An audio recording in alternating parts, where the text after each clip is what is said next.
શિનોર તાલુકાના બરકાલ ગામે નર્મદા નદીની વચ્ચે વ્યાસબેટ પર આવેલ વ્યાસેશ્વર મહાદેવ મંદિર ખાતે પારાયણનું આયોજન કરવામાં આવ્યું, જેમાં મોટી સંખ્યામાં ભાવિક ભક્તો દર્શનાર્થે ઉમટી પડ્યા હતા। શિનોર તાલુકાના બરકાલ ગામે નર્મદા નદીની વચ્ચે એક નાનકડા જંગલમાં વ્યાસબેટ પર વ્યાસેશ્વર મહાદેવનું મંદિર આવેલું છે। આ મંદિર ખાતે 7 દિવસ સુધી પારાયણનું આયોજન કરવામાં આવ્યું છે, જેને લઈને દૂર દૂરથી ભાવિક ભક્તો વ્યાસબેટ ખાતે આવી પારાયણનો લાભ લઈ વ્યાસેશ્વર મહાદેવના દર્શન કરી ધન્યતા અનુભવી રહ્યા છે। અત્રે ઉલ્લેખનીય છે કે વ્યાસબેટને પ્રવાસન સ્થળ તરીકે વિકસાવવા માટે સરકાર દ્વારા ₹1.5 કરોડ મંજૂર કરાયા હતા। તેને પણ 1 વર્ષ ઉપરાંતનો સમય થઈ ગયો છે, તેમ છતાં હજુ પણ ટેન્ડર પ્રક્રિયા બાકી હોય વ્યાસબેટને ડેવલપ કરવાની કામગીરીમાં વિલંબ થઈ રહ્યો છે। ત્યારે વહેલી તકે બાકી ટેન્ડર પ્રક્રિયા પૂર્ણ કરી વ્યાસબેટને ડેવલપ કરવામાં આવે તેવી ભાવિક ભક્તોમાં માંગ ઉઠવા પામી છે। પણ અહીંયા કોઈ વ્યવસ્થા છે નહીં।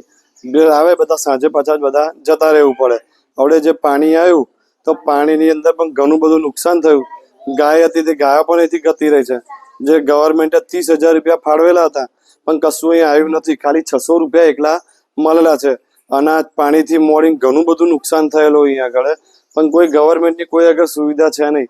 અહીંયા આગળ કહેવાય છે કે 1 કરોડ ને 50 લાખ રૂપિયા જેવું ફાળવેલું છે, 1.5 કરોડની આજુબાજુ, પણ એ કોઈ સુવિધા કરેલ નથી। જો અહીંયા આગળ સુવિધા થઈ જાય તો ઘણું અહીંયા આગળ વિકસિત થાય અને પબ્લિકને આવવા જવાની પણ સગવડ પણ મળે અને અહીંયા આગળ ભક્તો દિવસે દિવસે વધે છે। જ્યાં નર્મદા તટ જે છે અહીંનો આ ઉત્તર વાહિની પણ ગણાય છે। અંસોયા માતાથી લઈને પોઈચાના જે બ્રિજ છે ત્યાં સુધીનું, પણ એ કોઈ વ્યવસ્થા કરવામાં આવી નથી।